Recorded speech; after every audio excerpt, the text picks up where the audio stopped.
Hi, welcome back to Tuesdays with Timeless. I'm Dr. Stefanie Christian. So the topic of today's talk is liquid facial rejuvenation. What happens to our face as we age? Well, it's multidimensional, and we have to understand that in order to be able to treat it. And so I'm going to start with the outside layer and move inward. On the surface, we have pigmentary changes. We have browns and we have reds. And then going a little bit deeper, we have the loss of collagen and elastin. And that ends up leading to issues with creases, active creases and passive creases. We also have textural problems, and that's pores and fine lines. And then we have volume loss, and that's the loss of fat, loss of muscle, and loss of bone. These volume losses end up leading to different things on different people's faces. It can lead to tear troughs, which makes them look very tired. It can lead to sagging cheeks, these characteristic lines that come down and draw the eye down to things that people don't like down in the lower face. Leads to thin lips, which makes the central part of the lower face collapse and makes that area look much older than you necessarily are. There can be loss of volume here in the chin area, loss of volume along the jaw, and all of those have to do with the same thing. Some of these changes have to do with genetics. Some of them have to do with hormones. A lot of the changes have to do with sun damage. Some of them have to do with exposure to toxins and chemicals. And so we're going to talk about how to address these. And I will start with my mantra, which is when it comes to the face, there is nothing more beautiful than healthy skin. So before I actually address the liquid facial rejuvenation, I'm going to address something I think is really important to hear. Get help choosing skincare. As with life, knowledge is power in skincare. Companies spend millions of dollars in marketing, and their messages can be deceptive. For instance, dermatologist tested on over-the-counter products doesn't mean what you think it means. It doesn't mean that you're going to get the promised effect. It means that there isn't sulfuric acid or hydrochloric acid or ground glass. It means that product isn't going to damage your skin. Bet you didn't know that, huh? But I will give my 3 pearls. The first, I think almost everyone over the age of 35 should be using a retinoid. But having said that, that doesn't mean being on Retin-A. For most people, Retin-A is actually too strong. It's a great choice for someone who is 17 and has really bad acne. But once you're over 35, for most people, Retin-A is too strong to use every day. It makes their skin flake, it makes their skin peel, it dries them out, their skin cracks, sometimes their skin bleeds. So they don't use it every day. They use it twice a week, once a week, maybe every other week, and then they're not using it often enough to get the skin cellular turnover that is the beneficial effect of a retinoid.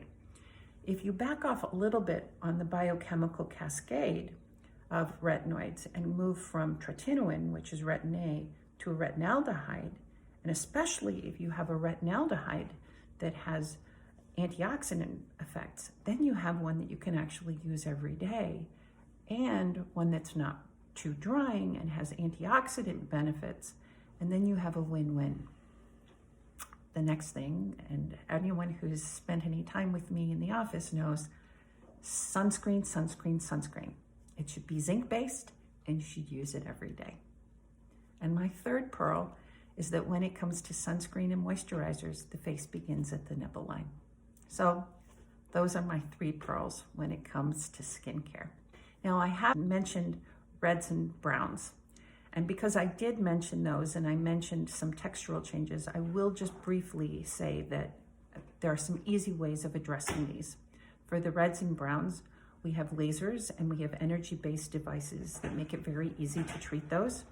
And for the textural changes of fine lines and enlarged pores, we have peels and again, lasers and energy-based devices that make it very easy to treat those. So now that your skin is as beautiful as we can possibly make it, now it's time to address the liquid facial rejuvenation. Let's address those things in the order that I mentioned them. So, active creases. When we were little, we had nice smooth skin, but our skin is attached to muscle. So when we were 10 and the muscle contracted under our skin, we got a little tiny crease. So maybe we got a frown, or we got a horizontal crease, or we got a little tiny crow's feet. But as soon as that muscle stopped contracting, that little crease went away. But over the course of decades, we've lost collagen and elastin simply by virtue of aging, but that loss has been accelerated by perhaps cigarette smoke or secondhand cigarette smoke, or sun damage, or general toxins in the air or chemicals in our food. And so now when those muscles contract, you get those active creases. But when the muscles relax, those creases don't go away. So those creases that are there, even though the muscles underneath are not actively contracting, are called passive creases. So we get those frown lines that are there even though we're not actively frowning. And we get those horizontal forehead creases even though we're not actively raising our eyebrows. And we get squinty lines here even though we're not actively squinting. And that's the point at which people will come in and say, these make me look older than I feel. What can you do about them? Well, since the problem originated with that muscular contraction underneath, there isn't a cream that we can use that's going to get down and stop or slow that muscular contraction. What we have are injections, and those injections are called neuromodulators because they temporarily interfere with the message from the nerve to the muscle. And in this country, we have Botox, Dysport, and Xeomin. Worldwide, there are a lot more than that, but they all act the same way. And they temporarily interrupt that communication between the nerve and the muscle. They are not acting directly on the nerve, they're not damaging the nerve, and they're not doing anything to the muscle themselves. And if you don't like them, which most people actually love them, but if for some reason you don't love them, 4.5 months later, there's no local evidence that they were even there. But since most people do love them, 3 months later, what you want to do, if you want to maintain that effect, is get the injection again and keep getting it every 3 months until you start to retrain that muscle. And after about 2 years, for most people, then you can start spacing out the interval between those injections, because you have started to have the benefit from that retraining of that muscle. So that's how the neuromodulators work. And that's how you can soften those creases here in the frown, in those horizontal creases, and here. And that is very much a rejuvenating appearance for the face. We do use them in certain other places on the face, but those are the most common places to use them. Well, for the volume loss, the most common places to have that volume loss, as I said, are in the tear troughs, in the cheeks, in the lips, and here in the chin and in the jaw, in the jawline. And the best way to fix that is with fillers. And there are a lot of different types of fillers, but it's a matter of knowing which filler to use in which place. So I would say in order of best bang for your buck, surprisingly, is cheeks first, because It's at about age 45 that women lose the apple of the cheek. So the eyes are the window to the soul, and they are framed. They are framed by the brow bone, and most of us shape our eyebrows to follow our brow bone, the zygomatic arch, which is the bone out here, and then the apples of the cheek. And the apples of the cheek are actually fat pads, and we lose those fat pads enough so that by about age 45, we've developed deeper nasolabial folds, and we've developed a sort of a crease here. And those two things are parallel, and they draw our attention down to stuff we don't like here. Jowls and deep nasolabial folds, which are the lines that come straight down from the corner of the mouth. And those are things that actually age the face. You can tell when someone has reached 45 to 50 because of that deep crease that happens in the cheeks. And once you give back someone the apple of their cheeks and you lead it back, it is a way of rejuvenating the face. It frames the eyes again, and it tethers up the skin, and it fills in that hollow right here. The eyes are where you show your intellect, your humor, and your interest in the person with whom you're speaking. And if they're framed correctly, then that's where the eye goes when you're talking with someone. So, hands down, I think that's the first place that should be filled. For a lot of people, they lose volume in the tear troughs. That's not where everyone loses their volume, but certain people lose their volume here. And no matter how much you sleep, it will not give you back the fat that used to be between the skin and the bone. And so there is a hollow there that creates a shadow. Now, this is not for people who have great big bags under their eyes. That's a surgical correction that can't be fixed with filler. But it's pretty easy to put filler right in here, in that place that has lost volume. Sometimes we can correct it all the way back up, and sometimes we can soften it back up so that it doesn't make you look tired anymore. And that's really the goal. The goal is to not make you look done, but to make you look youthful and rested and natural. The next thing I would say is lips. And people have been scared off from lip injections by the Kardashians and the housewives of wherever, because they have hard, unnatural looking lips that precede them into the room. But that's not what natural lips look like.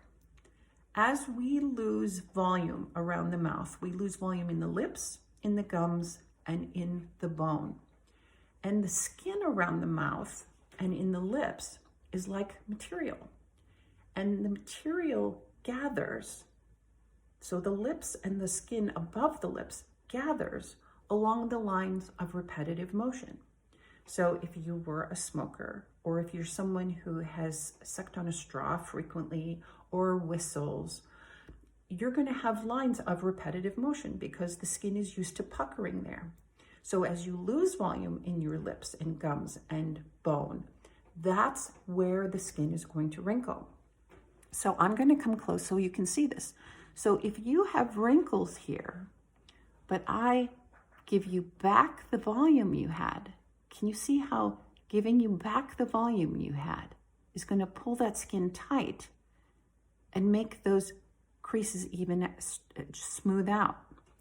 So I'm not talking about augmenting the lips and making them look huge and hard. I'm simply talking about replacing lost volume.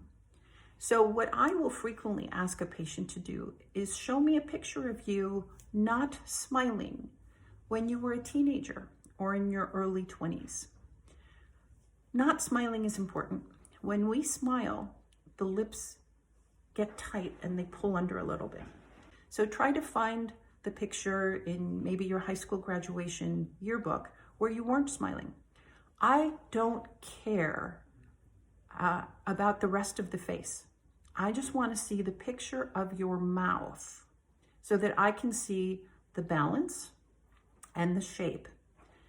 And that gives me an idea of what I'm replacing.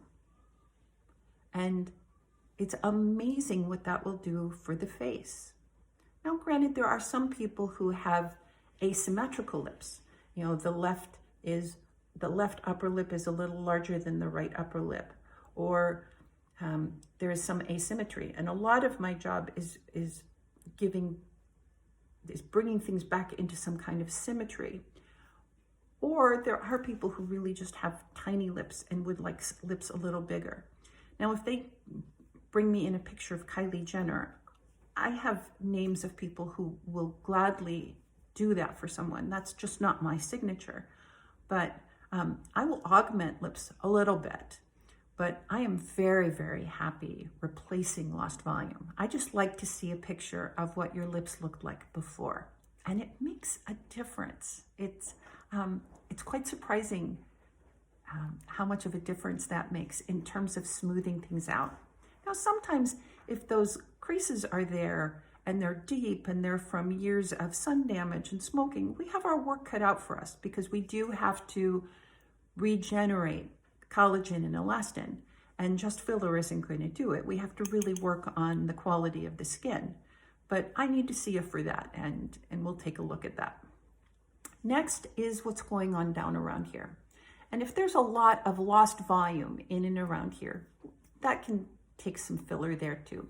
And there is some work that we can do along the jawline with filler, and that can help.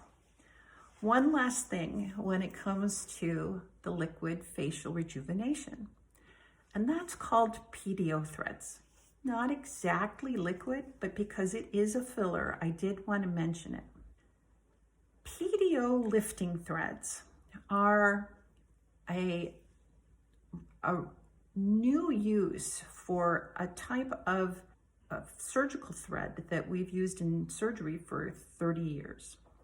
It's a suture material that has simply found a new use. It's preloaded into needles, and it's very sticky. So I look at your face and I find where there's some sagging. This is not for someone who really needs a facelift. So if there's very severe sagging, then this is not the ideal treatment for that. But if someone has mild to moderate sagging, then this is a very elegant treatment. So I will find the ideal vector. So if we're talking about treating nasolabial folds, this might be the ideal vector. Or if we're talking about treating the marionette lines or the jawline, we find the ideal vector. And then the needle goes in and it goes down to the point of lift, and the thread is sticking out and it sticks to the skin. And then as I withdraw the needle, I lift the skin over the thread, which is sticky, and then it does a lift. So I will put the needle in, go down, the thread sticks, I lift the skin over the thread, and it does a lift. The companies say it lasts for about 12 to 18 months. I'm someone who says plan for the worst, hope for the best. And so I say plan for it to last about 12 months, and we'll look at it.